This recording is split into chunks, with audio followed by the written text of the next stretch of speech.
morning.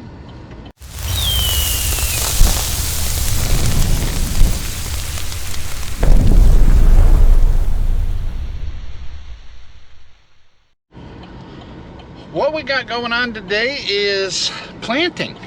I know what you're thinking, dude, it's August. Right. We're planting food plots. I'm a little late to the game on planting food plots. I like to have them in before this, but given our situation and everything we got going on right now, we're running a tad behind.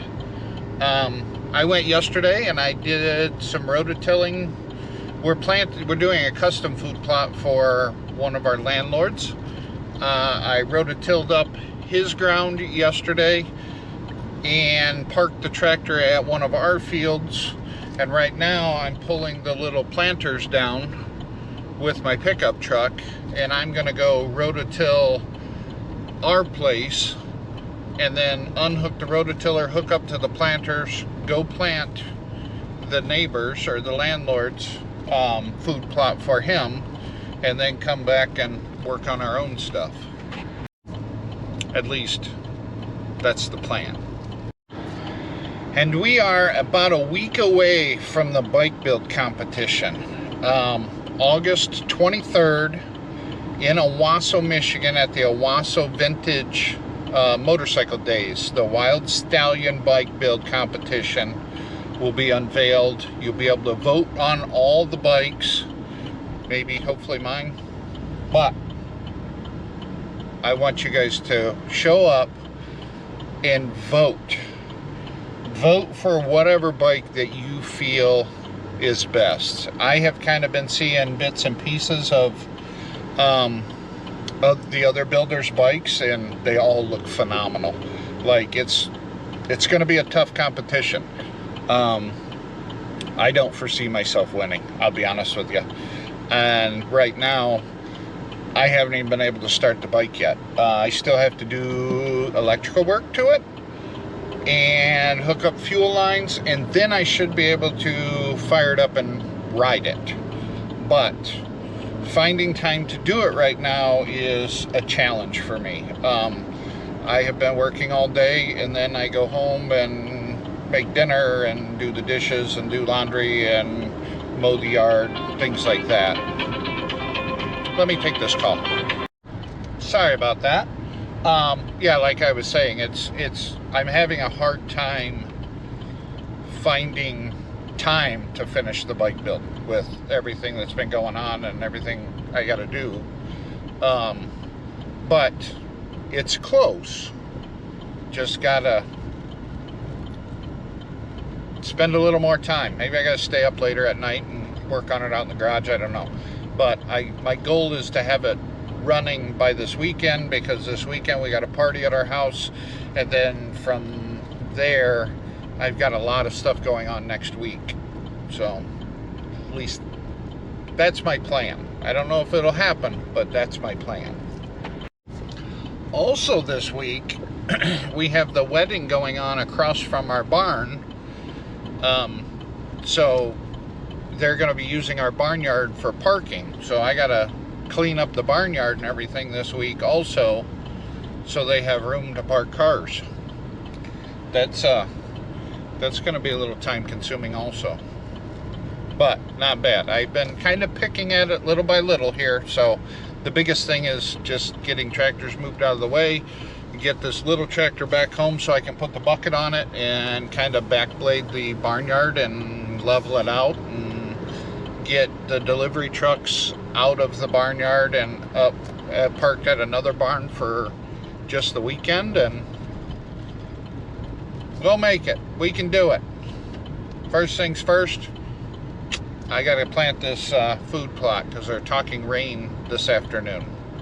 They were also talking rain yesterday afternoon, and we got a couple drops, so who knows.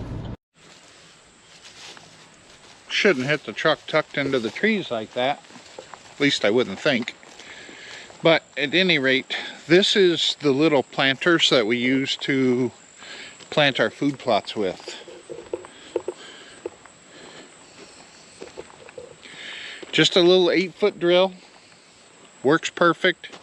You put, we're planting alfalfa and clover. You put them in this hopper here, fill the seed there, and go plant.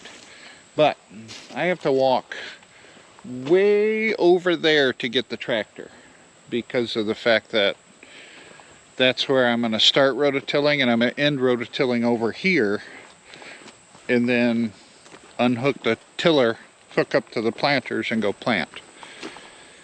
You get it. So now I gotta go on a nature hike, which is not bad because my belly needs to shrink a little bit. Just wish it wasn't 90 degrees outside. But look at the beans, they're making pods right now.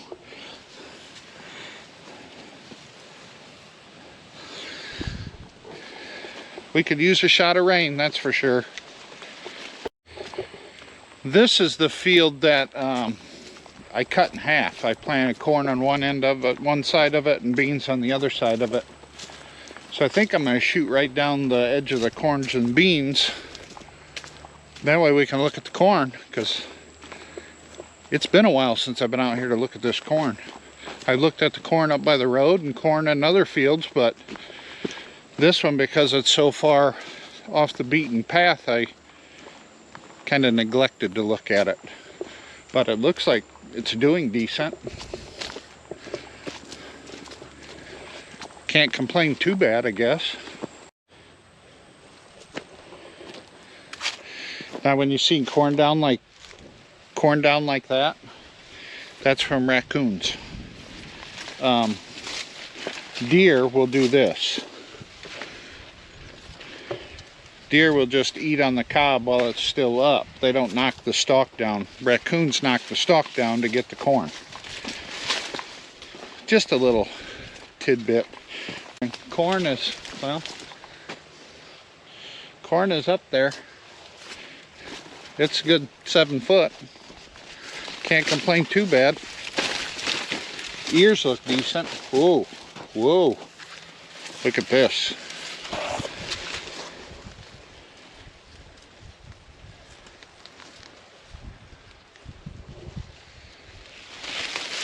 I'm guessing this is wind damage.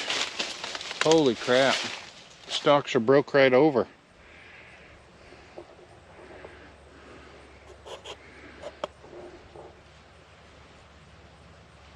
That's not good. Not good at all. There's a big section that's all broke over. Still going. It's either aliens, animals, or wind. It's only 3 things it could be. There's another big section about 5 rows in right there. I'm guessing we had some big winds that came through and knocked it all down. I don't know. There's a lot of, all the corn's eaten. Something ate all the corn off everything that's down. So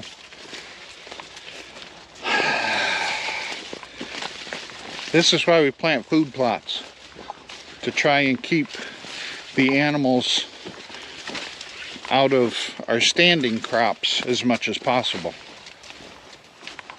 and to hunt over. Something ate the tops of this corn off. See that?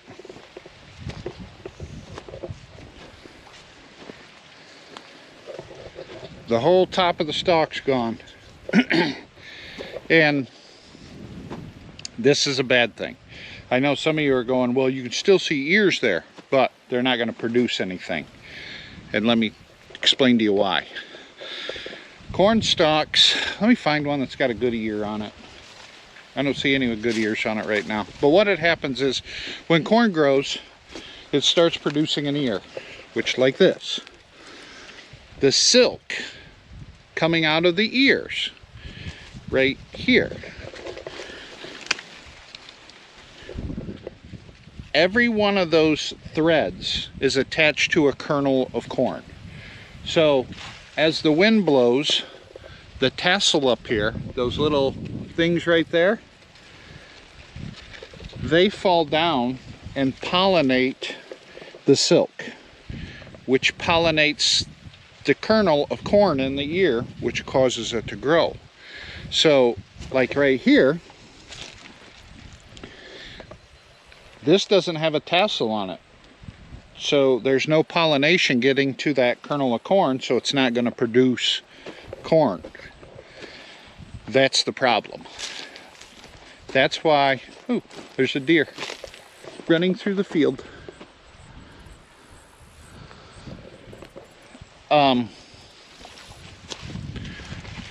So in order to produce corn, you have to have the tassels up here to drop the pollination down, or drop the pollen down to pollinate the ears of corn. Like, look at this. All this is junk. It's not going to produce anything. And I'll guarantee you, it's deer. See, right here's one of our food plots. Look at this deer run. So this is deer eating it when they have an alfalfa field right here to eat. Garbage. Garbage, garbage, garbage. I can see the tractor. It's over there. Holy crap. I'm glad the tractor's got air conditioning, because 90-degree heat, walking an 80-acre field, this fat guy's not made for that. Get the air going. I gotta do down this path, I gotta do across there, and then up that side of the field, and then I'm done rototilling here.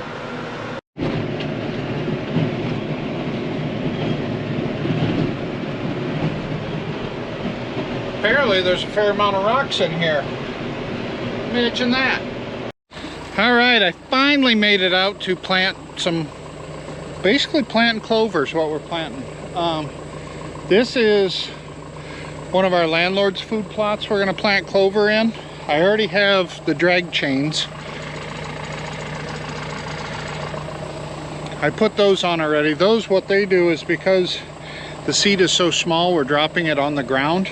The drag trains go along and just kind of just lightly put a layer of dirt on top of the seed, covers it up. We want to plant 8 pounds per acre, so we need to be on notch 4, actually notch 3.5. Perfect. There's a handy dandy little guide. Anybody who's ever been around these drills knows you gotta go by the guide. Now I need to dump some seed in and we can start planting. I have all the seed right there.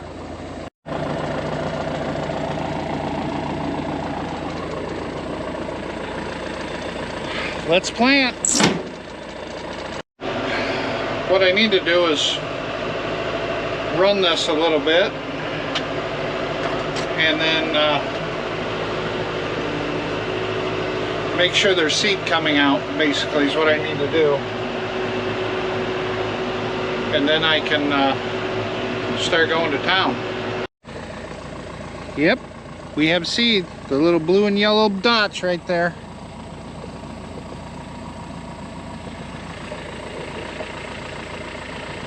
I don't know if you guys can see them through the camera, but I can see them.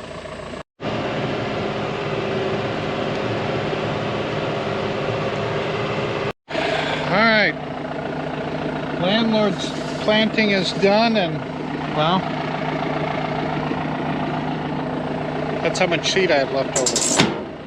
Alright, so I'm going to pull my drag chains, and then I can go to our property and do our fields.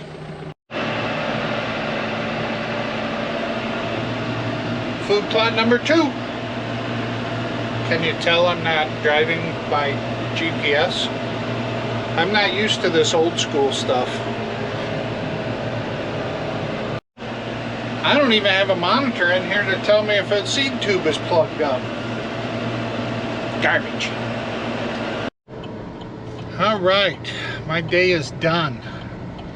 It looks like it's gonna start raining here any minute. I'm gonna drag the little planters back to the farm and get them in the barn. That way they don't get rained on, because I still have seed inside them. And then go home and edit this video. So, alright guys, I'm gonna end it here. Thanks for watching.